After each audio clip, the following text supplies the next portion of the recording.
Good morning, everyone, and thank you for joining us. That's right, this is The Conservatives Standing Tall with college Republicans and, of course, your host, one of your hosts, Michael Voss, the Dragon of the Southern Tier. I'm joined today with one of our college Republicans and one of my co-hosts, John Restuccia. Thank you, Michael. Thank you. Yeah. And for those who are not familiar with the program or either of us, I am the host of No Sound Bites Allowed.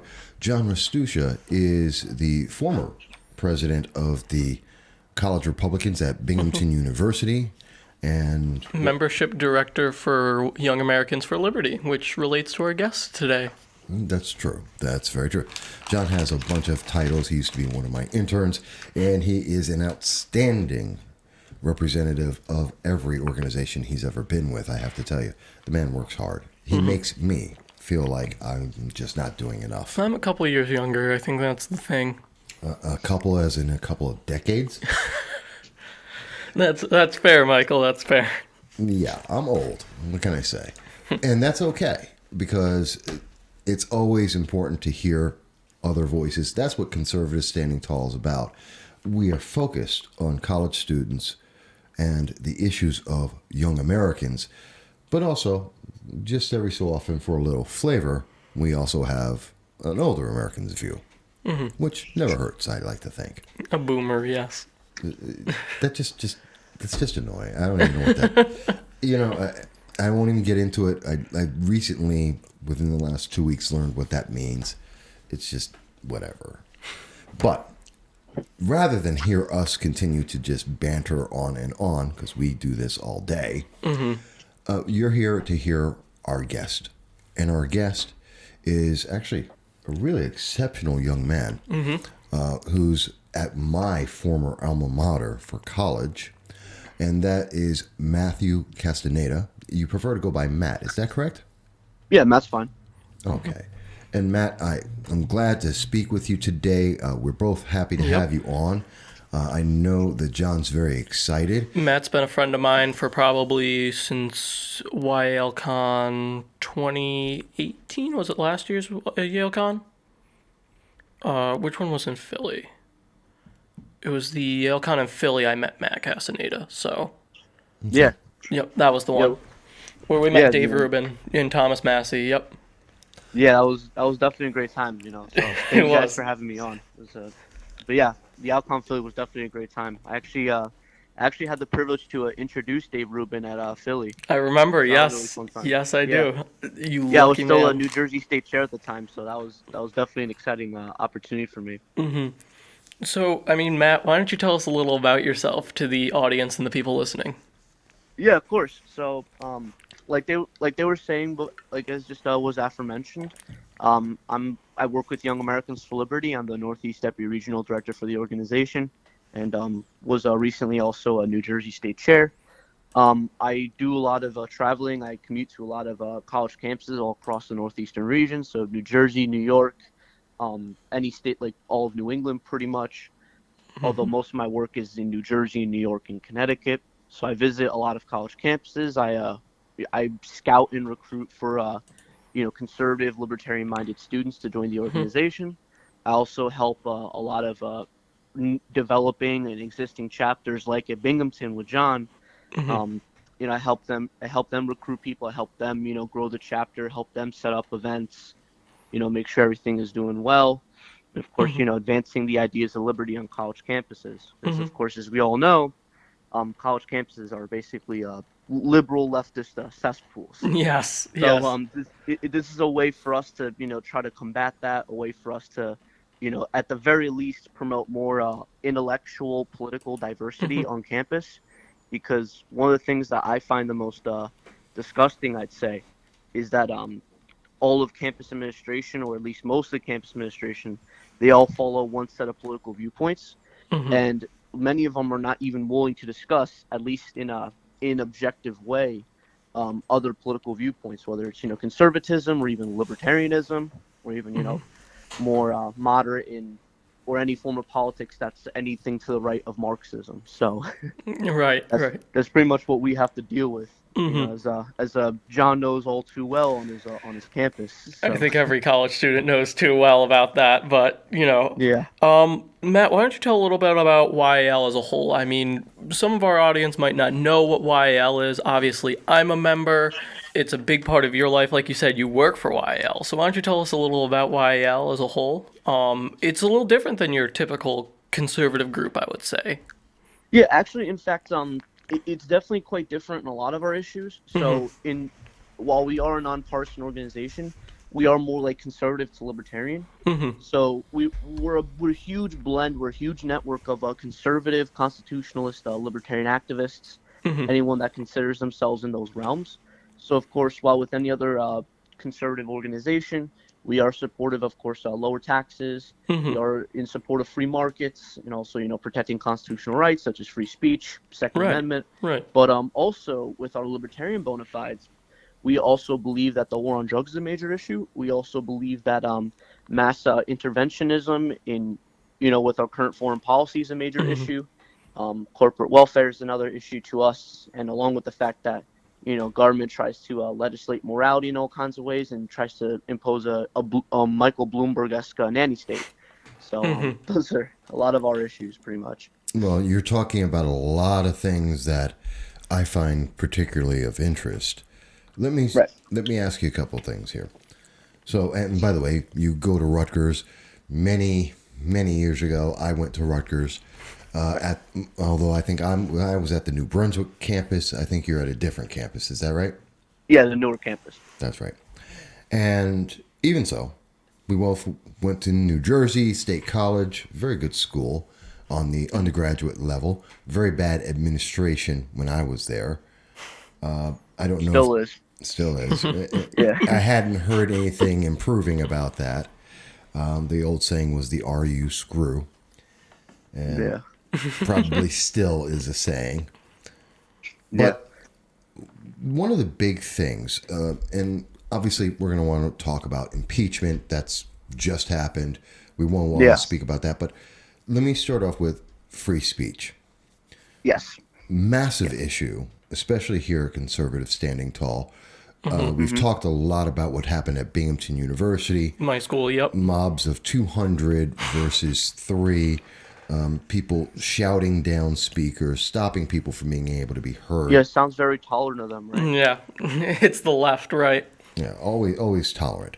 But let me ask you, in New Jersey, because Yeah. often people think, well, it's just in this one town, it's just in this one area. But we've seen, and I was talking to Justine Murray. You know and- Justine, don't you, Matt? Yeah, I've met her at some Morris County College Republicans meetings. and we were speaking with Justine. She's also from New Jersey as well. Yeah, she lives near me. Yeah. So does Lacey. Yep. Okay. Lacey Kestiger, Yep. who's also been on the show. And we were talking to her a little bit about New Jersey versus New York. New York being one of the leading blue, well, I'd say repressive states.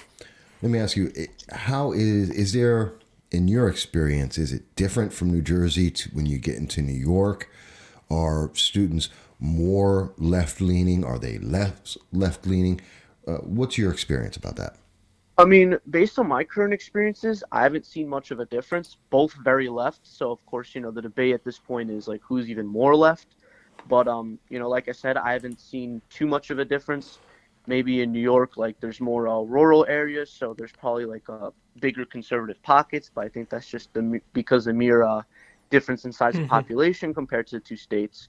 But I know in New Jersey, it's it's not better. It's not any better. Like our governor's probably just as bad, if not, I'd argue even worse.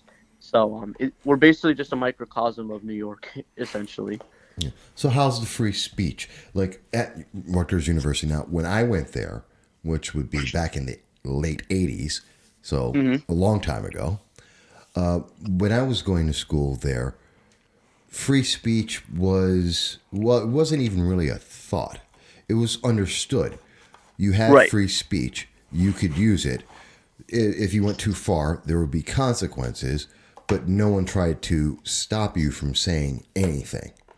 What's Right. the environment like now in your experience? I mean, from my experience, like it actually depends on the campus, really. Because at Hmm. Rutgers, New Brunswick, I heard it's not too bad. Because like I said, I've done campus invasions all over. I've been Hmm. to Rutgers, New Brunswick about 2 or 3 times.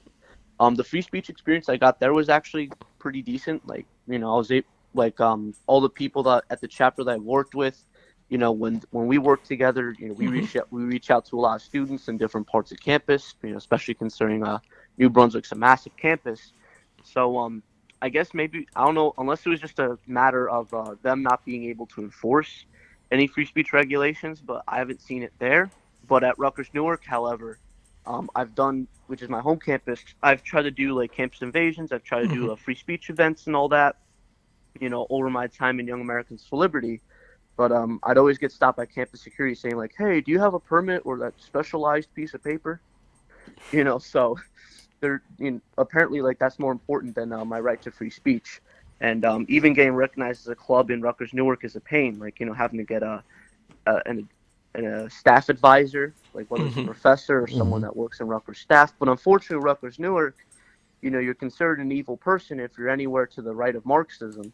In fact, we have a facility called like the Paul Robeson Campus Center, Hmm. which is named after Paul Robeson, who was basically a communist, like a Pan-African Marxist communist. So Yeah, that's one you way to can you can describe tell them. it's a campus that's not exactly friendly to any conservative or even libertarian ideas. I found a few, but we're few and far in between. So of course, one of my goals has been to try to bring everyone together. But again, to like really answer your question, it depends on the campus. Hmm. Like it's been a lot worse at New York than New Brunswick, but again, knowing the university was probably just more of a inability to enforce their anti-free speech codes. Okay. Now, Matt, I have a question for you. You Yes. mentioned campus invasions, and a lot of people who aren't in YAL might not know really what that is, and they might not know to the extent on what YAL does on campuses. I mean, so I know your position, obviously. You're Right. traveling to like dozens upon dozens colleges a month, I would say, correct? I mean, you're Oh yeah. always Yeah. traveling. Whenever I call you, you're like, "Hey, I'm on the road," or "Hey, I'm traveling here. I'm traveling 3 hours, traveling 4 hours." And so, why don't you explain really what campus invasions are and kind of what you've seen on college campuses as a whole? I mean, outside, you have the unique experience of going to different college campuses. Yeah, of course. Yeah, I probably should have better clarified. I'm just used to talking No, with people that know hey, what campus hey, it invasions are, happens. I but mean, I know how yeah. YL operates. We all use these different terms, and if you're not in YL, you don't, you know? Yeah, exactly. It's like a whole code you gotta learn. But Hmm. yeah. So I'm glad you asked that because so campus invasions, like the best way to describe them really is just basically like a form of recruitment. Hmm. It's a great way to reach out to students.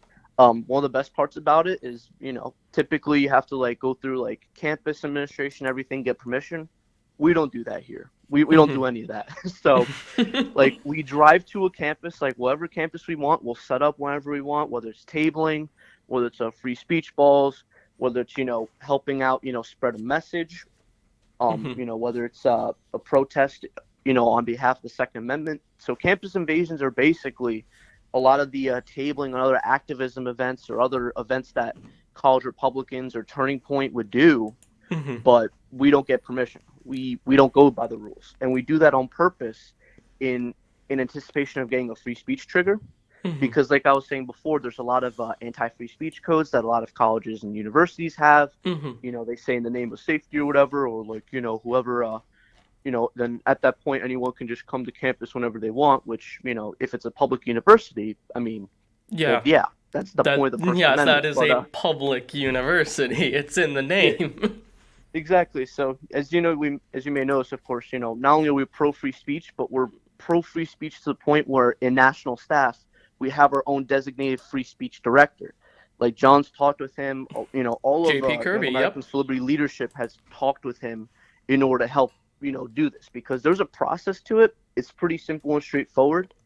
A Hmm. process in order to trigger a campus administration or the university bureaucrats in order to try to enforce the law and catch them in Hmm. doing so. And of course, more often than not, a lot of those rules and regulations are violations of the First Amendment, Hmm. because you of course have the right to peacefully assemble, of course, express dissent, express, your viewpoints or your opinions, as long as you're doing it, not to directly harm others or to be violent against people, which in Yale has never been the case.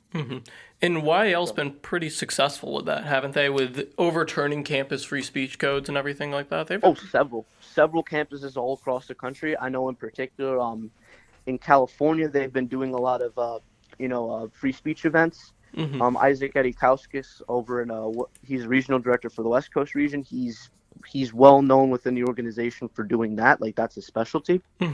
We've been having quite a few of those as well. In fact, in New Jersey in particular, there are 2 lawsuits going on right now that I was able to be a part of. One at Montclair State University, and in that one in particular, a former state chair of mine, James Pillion, him and a couple people in the Montclair State University chapter leadership of Young Americans for Liberty, they actually did a Criminals for Gun-Free Zones protest, which for those that don't know, it's you go into orange jumpsuits, you have a bunch of signs that say, take away the rights of law-abiding citizens, screw the Second Amendment, that kind of stuff. Of course, there's a tongue-in-cheek events, or protests like how stupid gun-free zones are and how, criminals... They help criminals, will not follow the law regardless of what it is. So, of course, that triggered, that was a free speech trigger, and it got campus security come out, and of course it was all recorded. With campus security trying to enforce the law, of course they eventually had to disband, but we got all on video. We sent it over to the Alliance Defending Freedom, or ADF, which is a legal organization that helps organizations like us file lawsuits against colleges and public colleges, universities for anti-free speech codes and for enforcing them. And we've gotten a lot of anti-free speech codes overturned, and or at least rescinded. Whether it's through a settlement out of court or if we win the case. That's what we've done at Montclair State. We've also done the same thing all over at the College of New Jersey. I was personally responsible for this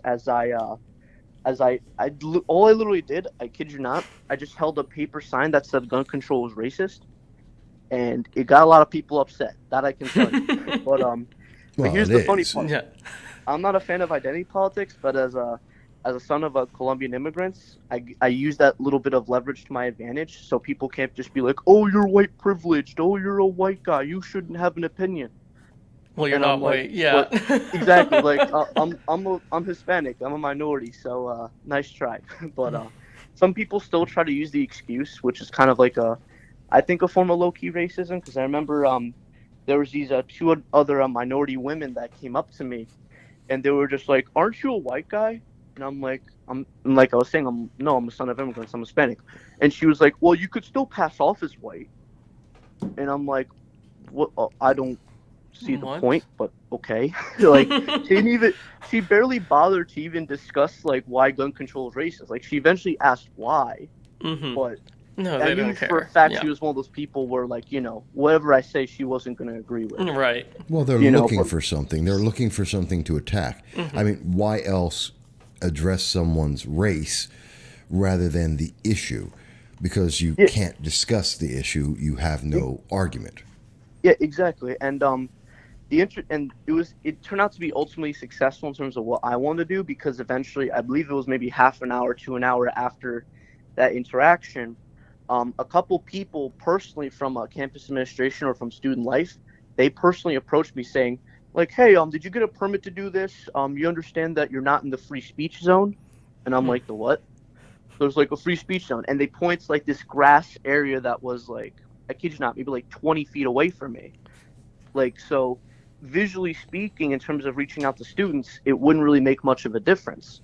So I'm looking at them like, why can't I just do this here? Because keep in mind, I was in the grass, there was a huge sidewalk on campus at the College of New Jersey. This is a campus in it was in Ewing. Yeah, Ewing. It's like in Mercer County. It's not far from Princeton, Trenton area.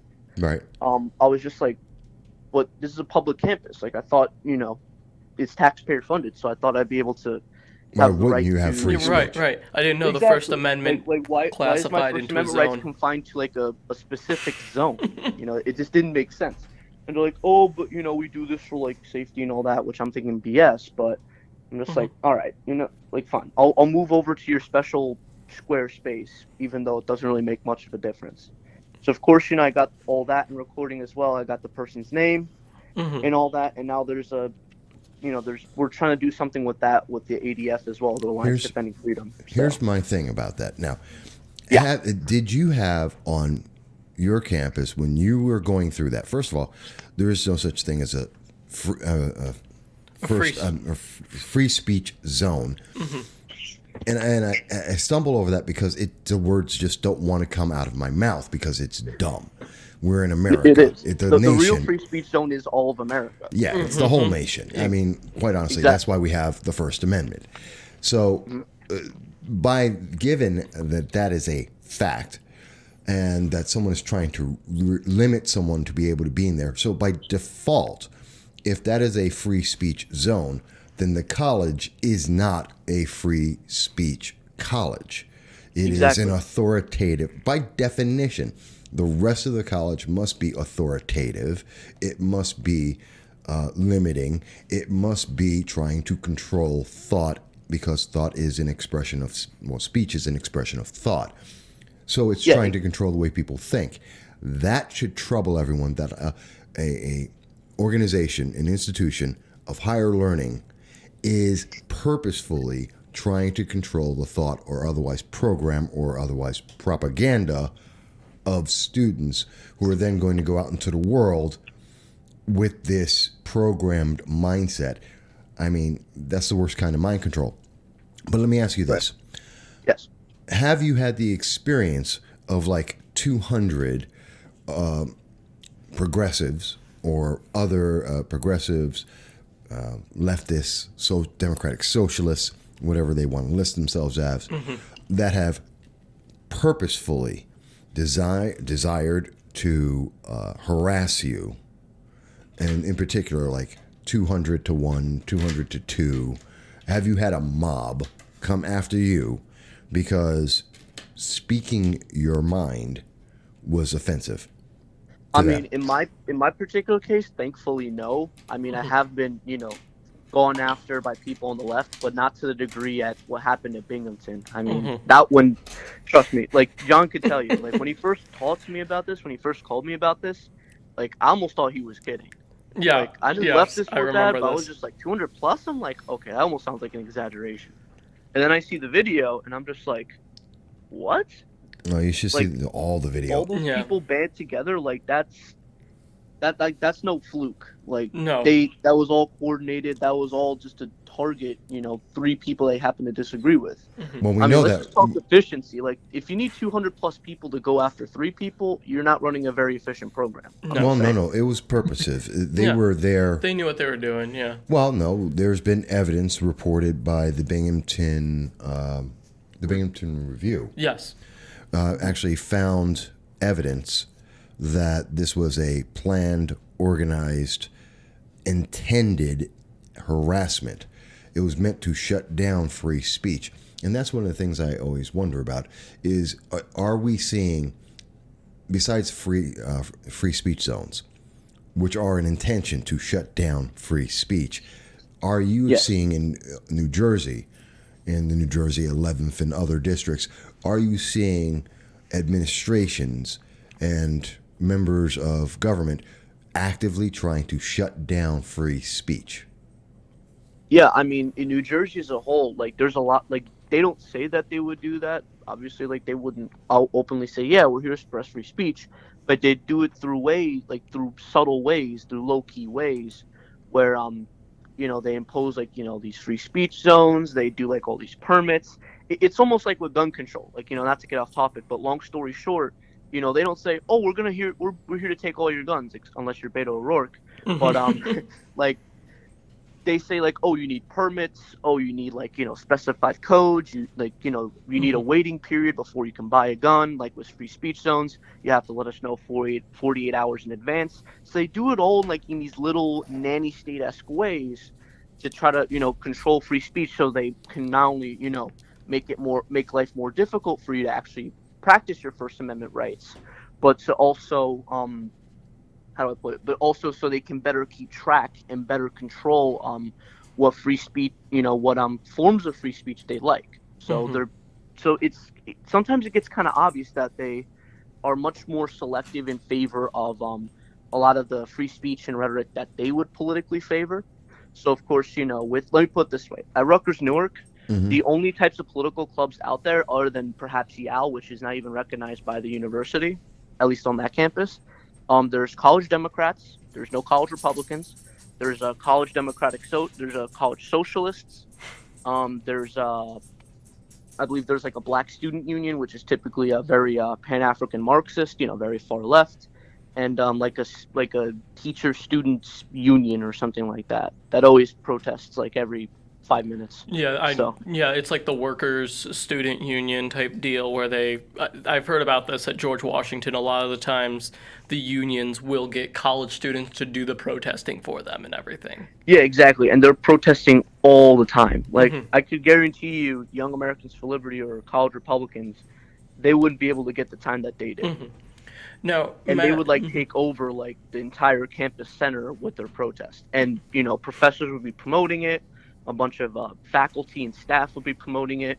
But when it comes to Young Americans for Liberty or other organizations that, like I said, are anywhere to the right of Marxism, you have to go through a whole permit process. You have to go through, like you have to have a faculty staff advisor approved and everything.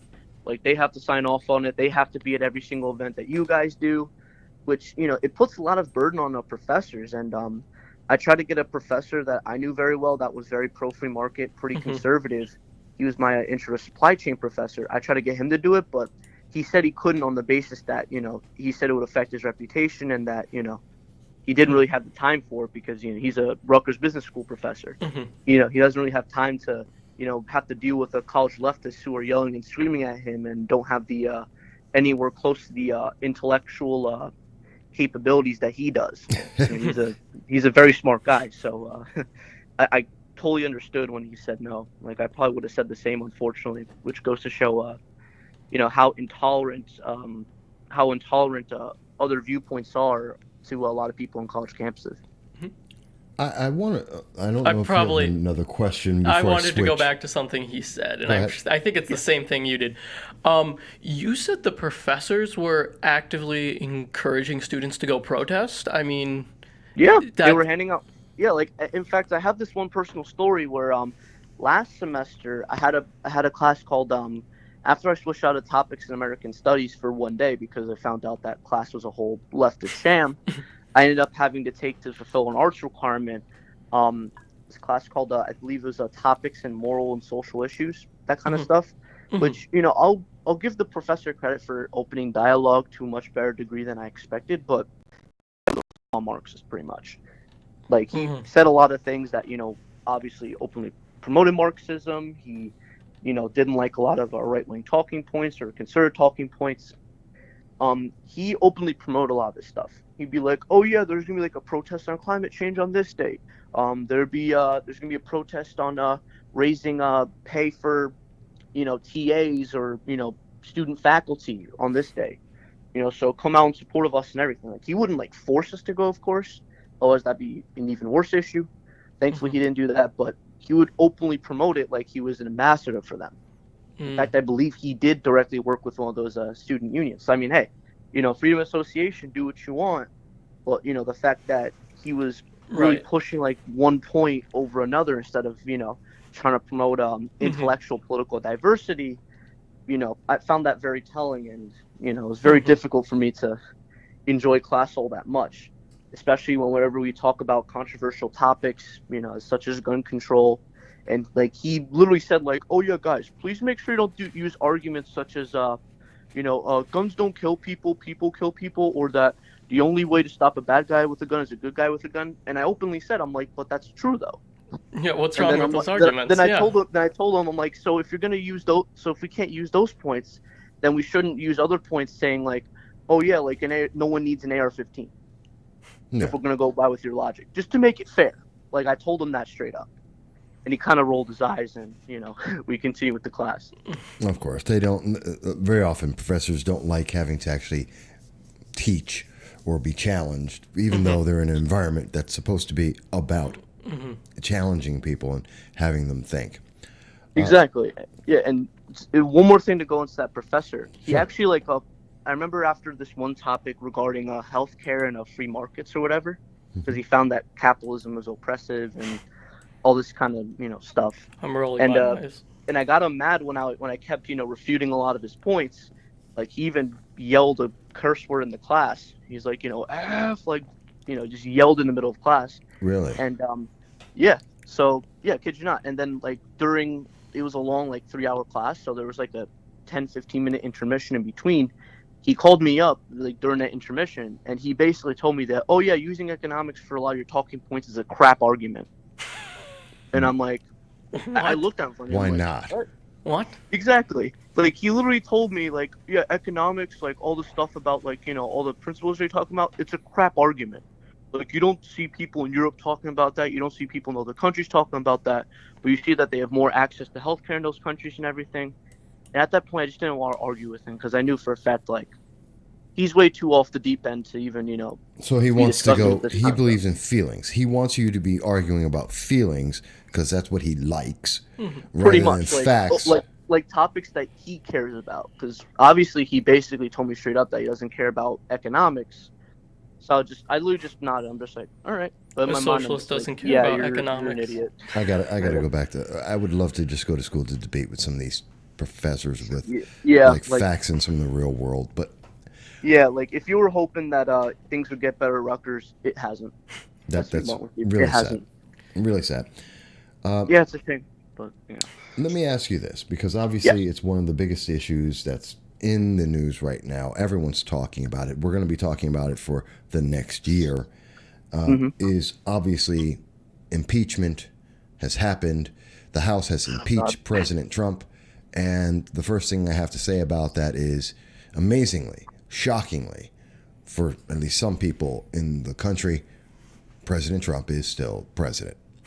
And the Shocker. world, yeah, absolutely shocking. And Orange man bad, right? Orange Man bad and still in charge. And of course, the country has not stopped. Hillary Clinton has not ascended to the presidency. The 2016 election still counts. Nothing's changed. Nothing Yep. has changed because it's obviously impeachment just means we go to the next step, which is Oh the God, don't Senate. get me started with that. I was gonna say not to cut you off, but there were so many people that were sharing like, oh yeah, President Trump is impeached. He's impeached, as if like he's getting removed. And I'm just like, you do realize he's still president, and it has to go to the Senate. Like, let me put it this way: when I first heard the news of this last night, I don't know if you guys ever seen that GIF of like a printer like printing out a paper and then it falls right into the shredder. Like that's Yes. basically what's gonna happen with impeachment. Like the House of Representatives, like yeah, they print out the paper, the articles of impeachment, then it goes right to the Senate, which is that paper shredder, and just shreds it up because obviously it's a Republican majority, and this is all a hyper partisan political move anyway. So the Senate's like, yeah, screw you, like we're not gonna follow through with this, and then just gonna scrap it and acquit President Trump. It's that's all it is really. Like in my personal opinion, it's all hyper partisan because at least when President Nixon was impeached or when other presidents were impeached, it was a bipartisan effort. Like there was clear cut evidence that he did something wrong. With President Trump, it was very wishy washy. It was you know whether he was guilty or not, essentially depend on your party registration and you want to get reelected in your district. So that's all it really has been. And at this point, more people are now starting to impose impeachment and removal of Trump for office than otherwise. So I think politically this is going to be a major blowback on the Democrats, especially for 2020. Like I'm hoping my own congressional district flips back from back to red, because for those that don't know, my congressional district is the 11th, which is one of the 40 districts that flipped from red to blue in 2018. So my congressperson went from Rodney Frelinghuysen to Mikey Sherrill, I believe is how you say her name. So, Yeah. yeah. So we're hoping that, we can try to fight back for that seat in 2020. Well, no, that's part of what I was going to get into. And based on, in Politico had an article on this, the article being, here's how the House voted on Trump's impeachment, where we see 230 Democrats, 197 Republicans, essentially. There were 2 votes against this on the Democrat side. On the first article of abuse of power, 229 versus 198 on obstruction of justice. And one person, Tulsi Gabbard, was voting present, which has earned her a trend on Twitter saying she's a coward. And I get one thing I will say about that is it makes sense that she can take the argument that since she's running for president, she shouldn't have a vote. Yeah, because there would be a direct conflict of interest. It You know, would at be. this point, I think she's the only congressman or congresswoman that voted on it so far. So all the other presidential candidates are a lot of them are senators. So you know, on 6 that of them, basis, on actually. the principle that she's following, they should be voting present as well.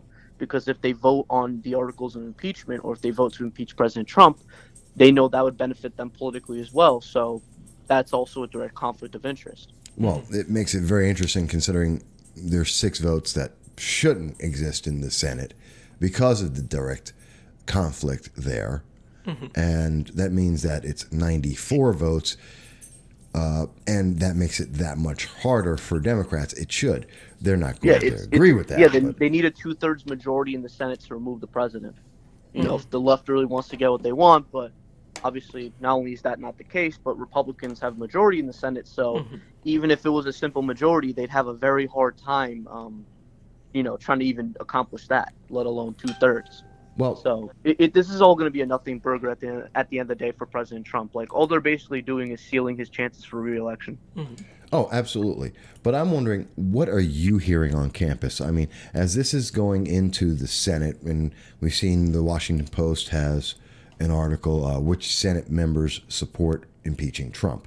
And at the moment, at least 7 senators are supporting at least one article. Amazingly, several of them are members who are running for president.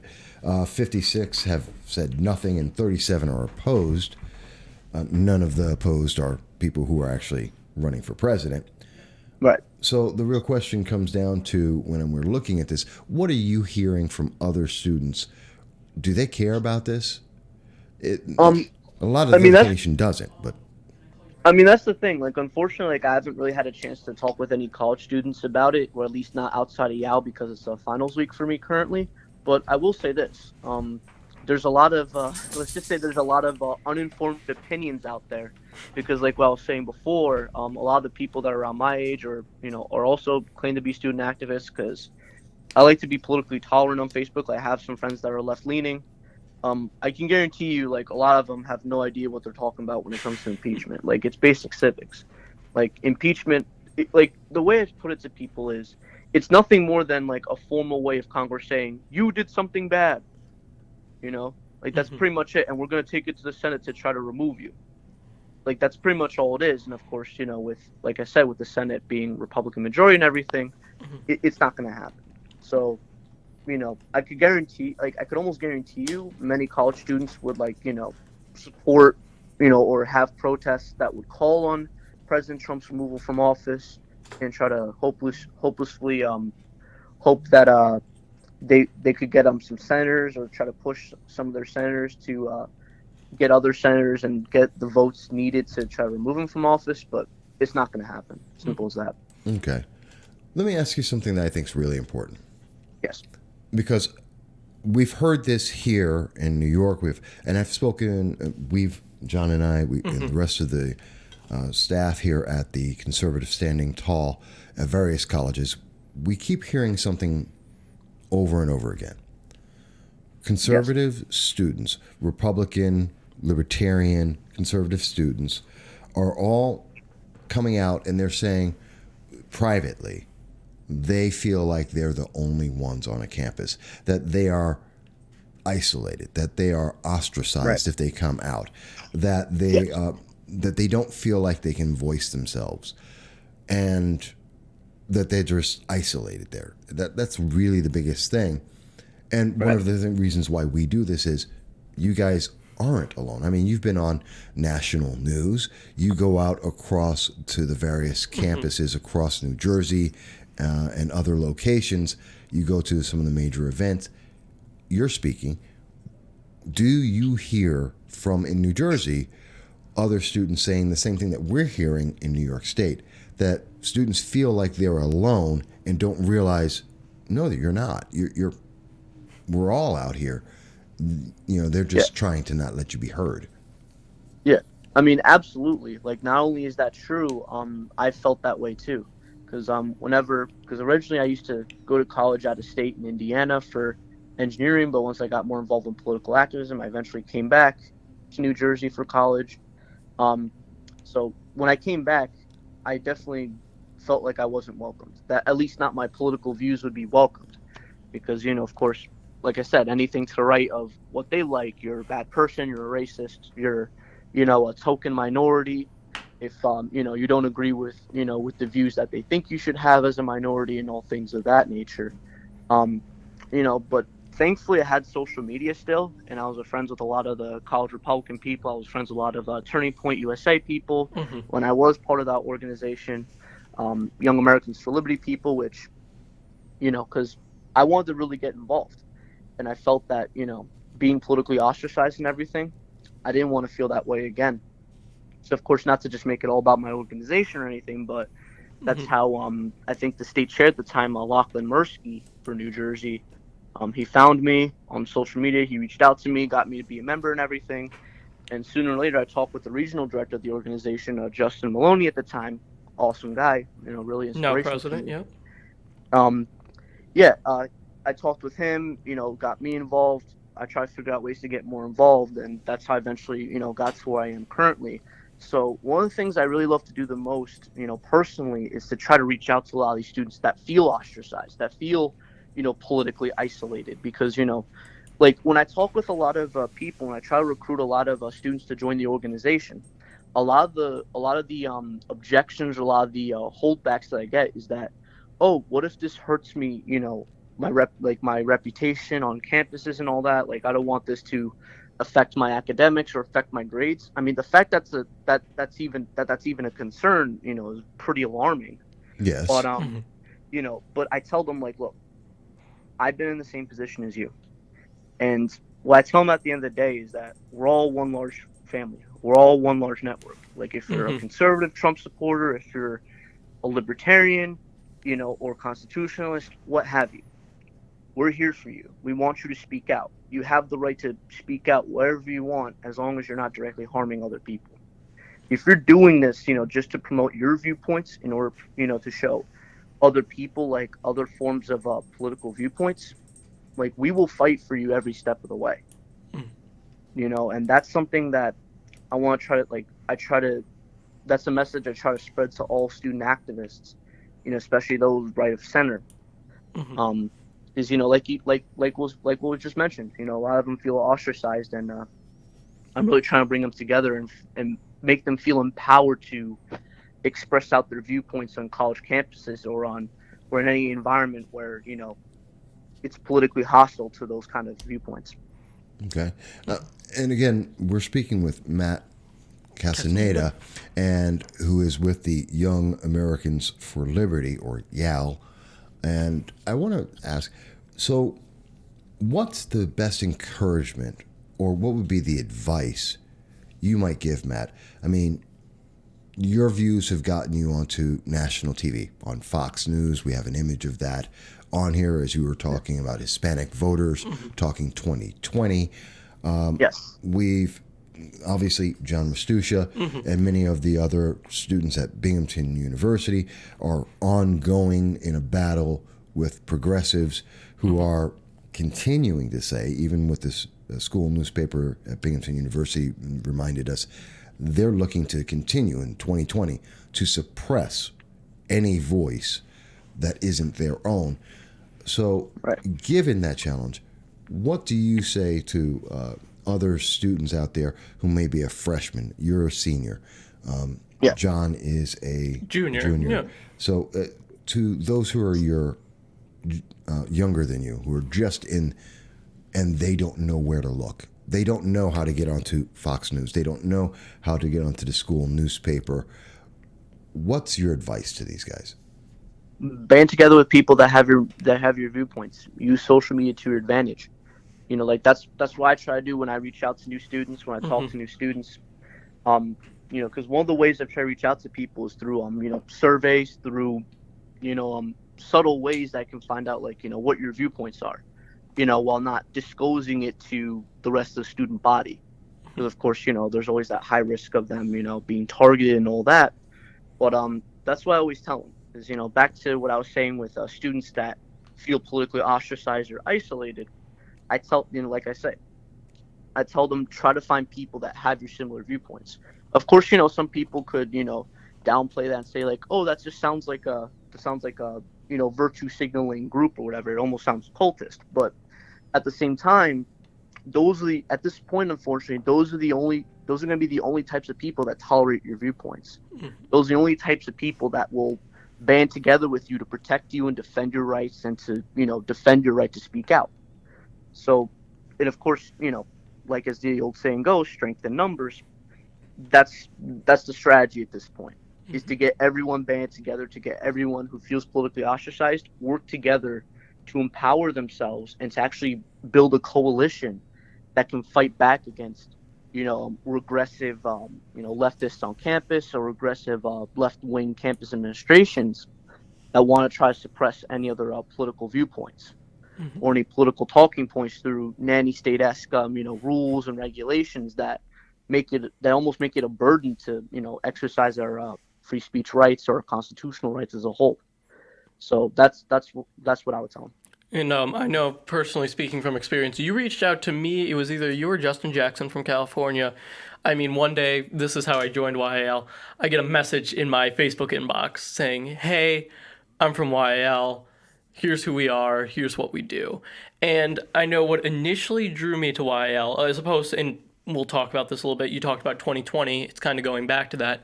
YAL is a lot different than the Turning Point groups and the Young Americans Foundation. You guys actually get people elected. I mean, you're not just a 501c3 nonprofit, which can't get involved really with politics. They're very restrictive. You guys are a 501c4. Can you talk a little bit about that? Because this is what initially drew me to YAL. The fact that you're not only doing activism on campus, you're actively changing the government. You have gotten quite a few big victories. Am I right? Yeah. In fact, I believe it's at almost 60 now or around there. I don't remember off the top of my head, but essentially with this 501c4 program, which I'm glad you brought up, is our Operation Win at the Door. So long story short, as you just mentioned, we don't just get active on college campuses. We don't just get active, to protect free speech rights, but we also get involved in state legislative campaigns. So while it's not Congress, while it's not the United States Senate, what we do is we get involved in a lot of state legislative races. So, state house or state assembly if you're in New York and New Jersey, state senate or delegates if you're in Virginia, that kind of stuff. Like state rep, pretty much. We help a lot of people find opportunities to, of course, not only have our values, but empower them to run for office. Because as what we see is, look, a lot of people like to look to Congress or a lot of people with high aspirations say, oh, we want to run for Congress. Oh, we want to run for Senate. And they have no idea what they're doing and they can barely generate any money. What we're here to do is, as an organization, as that 501c4 program, we are not only, looking for people with our values and to help them get elected, but we also train them on how to do so with Liberty Candidate Academy. We also, we go through a strict vetting process on the issue. So, of course, you got to be for free speech. You got to be for Second Amendment rights. You got to be for licensing reform. You got to be for lowering taxes, all that kind of good stuff. And once we figure out that, hey, this is a candidate to go, to support, not only do we endorse them, because most organizations, when they endorse a candidate, all they're doing is post about it on social media and, just verbally saying, yeah, we support them. We don't do that. Not only do we support them, like endorse them, but we get a lot of our activists, especially mostly student activists, I should clarify, to go actually to those districts and knock doors as election coordinators. A lot of them actually, get paid to work on these campaigns, to knock doors, to phone bank, to do all this stuff for the candidate, to campaign for the candidate. And more often than not, in the process, we've kicked out a lot of establishment Republican incumbents that have done nothing for the conservative or libertarian movement, that have done nothing to actually shrink the size of government. and we've done it through all grassroots efforts. Like, Hmm. again, with the door knocking, with the phone banks, reaching out to people face to face. Like, that's the grassroots movement that we've Hmm. been promoting and that has successfully won us. I believe it's now like close to at least 60 around there, or around 60 legislative victories. Hmm. Whether it's in Kentucky, New Hampshire, Vermont, Hmm. Maine, Virginia as well, um, Texas, all across the country. Hmm. And for 2020, we're going to be looking at a ton of states. Of course, not many people are talking about this because obviously it's a presidential election. But when you look a little more down the ballot, that's where our That's where specialty YL is. comes in. Yeah. So when you vote for your state senate or senator or your state assemblyman, keep in mind, keep on the lookout for names that we support, especially considering for you guys in New York, that's going to be one of our primary target states Hmm. because there's a lot of swing districts. There's a lot of conservative leaning districts in New York that we want to take back to the liberty movement and to add, not only add to our tally, but really build a legitimate liberty caucus all across the country to really promote the ideas of limited government and, of course, maximum personal freedom. Hmm. And I mean, you get results. I mean, was it Nick Freitas? Is that how I pronounce his name? Yes. Oh, Nick yeah. Freitas, I mean, that was for those who don't know, he ran and he couldn't successfully get on the Republican ballot. So he had to be write in. You guys won him with a write in vote. I mean, you guys Yep. helped him literally push through both major parties. You won a write in candidate. It's extremely rare for that to even happen. Yeah, it was the biggest write-in campaign in Virginia electoral history, I might add. He won with nearly 58% of the vote Wow. I mean, against that's a yeah. Democrat candidate. I mean, I've heard nothing, and this is what drew me to YAL, and this is what makes YAL so much more different. They're so active in politics, and I mean, all of you guys, I mean, whether it be you, whether it be Maggie Anders, or whoever it may be in YL, are so dedicated to the cause, and you're so excited to get out there. And I mean, it's just such a breath of fresh air from some of these other activism groups. It's very Yeah, different. absolutely. Yeah, I mean, it's fresh to the point where a lot of the establishment Republicans don't like it. That's Right. like Well. that's what we've seen a lot of times. Like a great story that I have. One example. One of our first legislative victories was Matt Gertler over in Georgia. Mhm. He ran against a Republican incumbent that was backed by, I believe, Lynn Westmoreland, who was a longtime congressman from Georgia, very establishment. Mhm. He actually beat them in the primary through grassroots movement, through us knocking doors, through us, Mhm. really connecting with the constituents over, over in that district. Mhm. And we won based on those efforts, albeit it was a very conservative district. So the de facto election was essentially that Republican primary, and we Mhm. won that race. And now not only has he been in office, not only has he been in the legislature, but he's voted like it too. Because what's unique about our candidates is that, of course, there's always politicians that will say one thing and then vote the completely opposite when it Mhm. comes to them actually being in office. Yep. But with our candidates, with our legislators that are in office, they don't do that. Like with Matt Gertler, like he's like that Ron Paul in the version in Georgia, the Georgia version of Ron Paul. Like in that legislature, like even if Republicans are passing this budget or passing this massive spending bill, if he doesn't find it fiscally conservative, regardless of what party passes it or supports it, he votes against it. Even if he's the sole vote in the entire state legislature of either party, He'll stand with he his will still beliefs. he will still stand on that on principle. And of course, a lot of Republicans don't like that. And when he ran for re-election, the Republican establishment did put a primary against him, did all these attack ads, they did everything they could to try to take him down. Mhm. But the constituents said no. We like this guy. He stands for the principles that he campaigned on. He sticks to his promises. He sticks to his guns, in a way, quite literally, since he's pro Second Amendment as you can get. But Mhm. he won re-election, and he's still fighting for us. He's definitely one of the best liberty activists in the movement right now. One of our best legislators. Mhm. I'm a Yeah. big fan of him. Well, I really think that this is going to be very important in 2020 because in many of the key states, a lot of people don't realize this. And I just have it on screen right now. In New Jersey, you Hmm. guys, you don't really have a center, a real strong base. I mean, there is the New Jersey 4th District, which is a Republican stronghold. But here's the thing that no one really notices and really could make a difference, and maybe some of the students are aware of this as well. Even though New York City, that area, people tend to think, well, there's Lee Zeldin and Peter King, two Republican strongholds in New York City, and that's it for New York State. And the rest of the state's blue.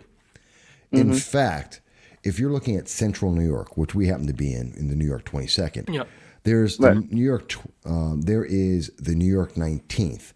There is the New York 22nd. There's the New York 21st. There's the New York 23rd. All of them right next to each other. Every single one of them is a Republican stronghold. Every single one of them. The central New York region is probably one of the biggest centers of Republicans in the Northeast. And students can make the difference with that.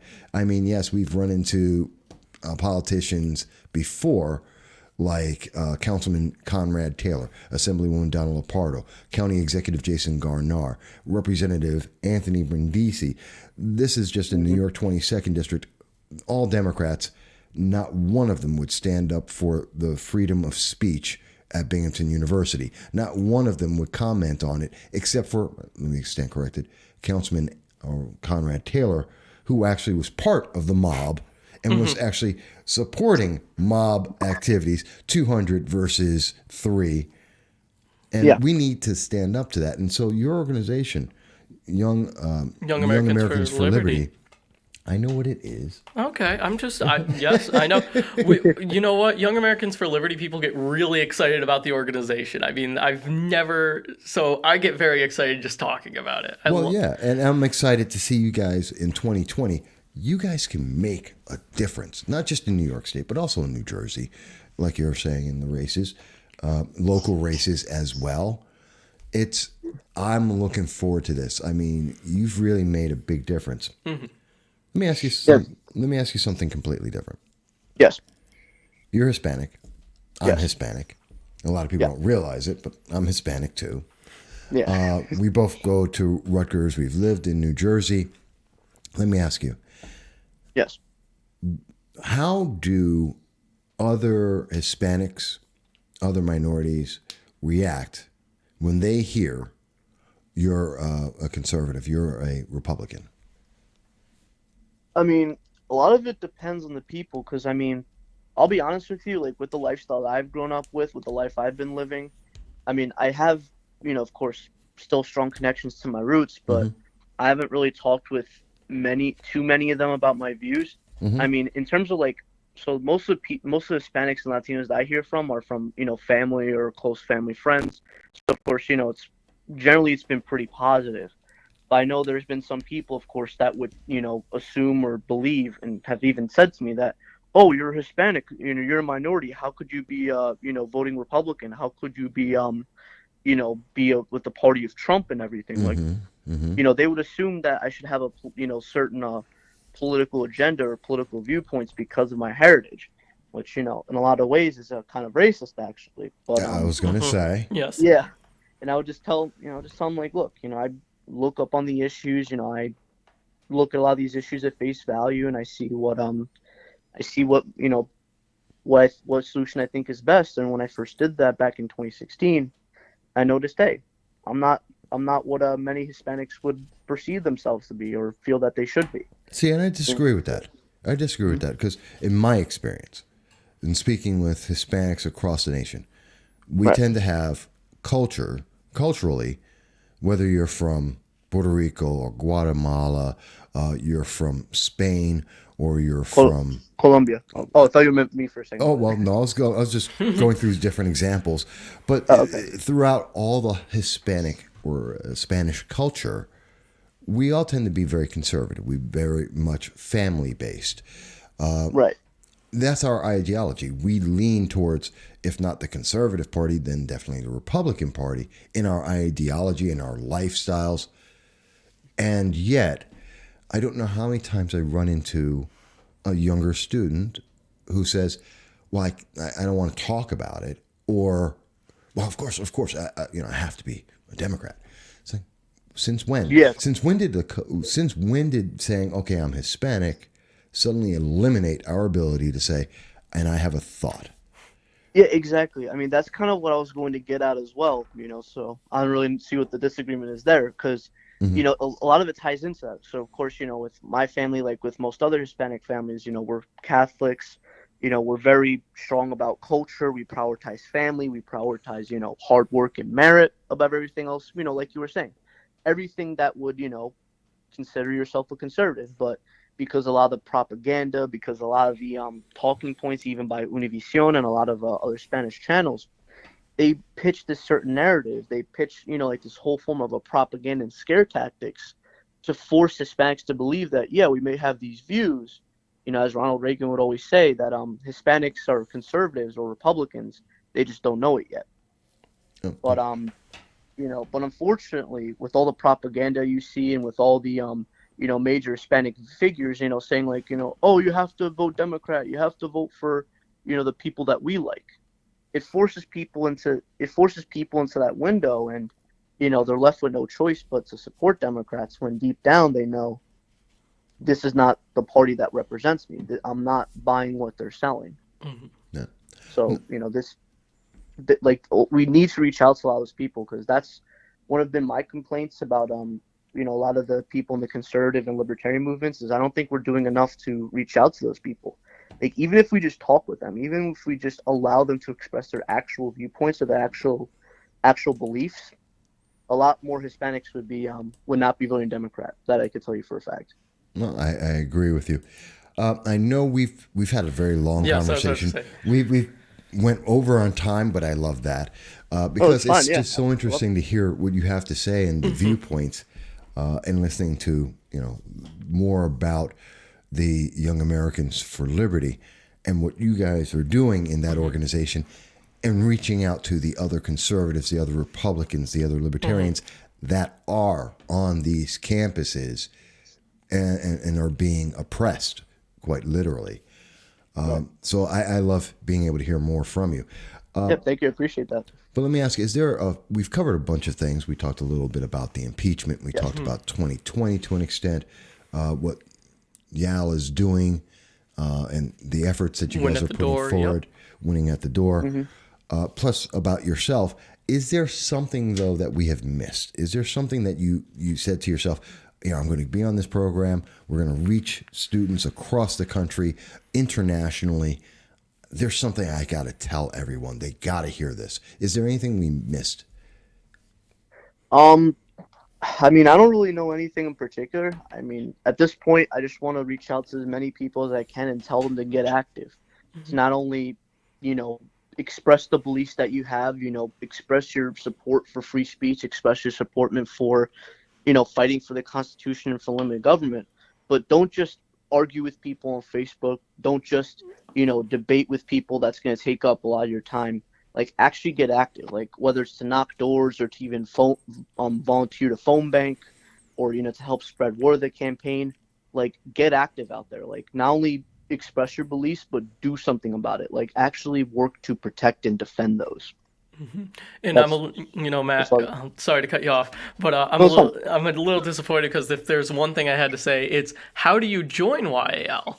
And Oh, is it just right. for students? I expected Matt Castaneda it's an inside joke in my club that he is the best salesman I've ever talked to on getting into YL. I mean, he gets everyone into YL. So I was expecting a plug for YL there, but tell us Oh yeah. how do you get in, Matt? How do you join? Is it just for students?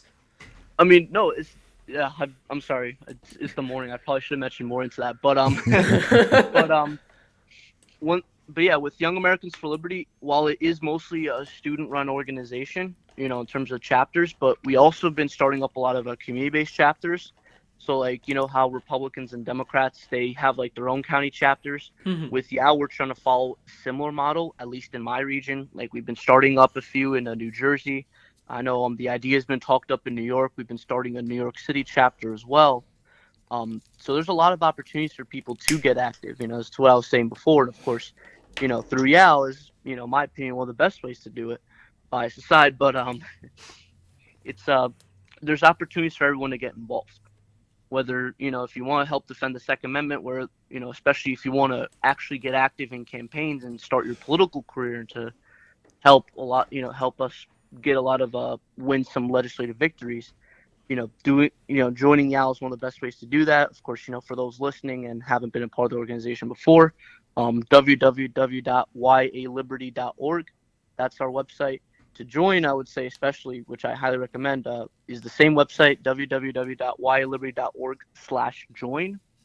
And if you want to know more about Operation with the Door, or the program that helps us win a lot of these legislative seats, same website, yaliberty.org/door, DOOR.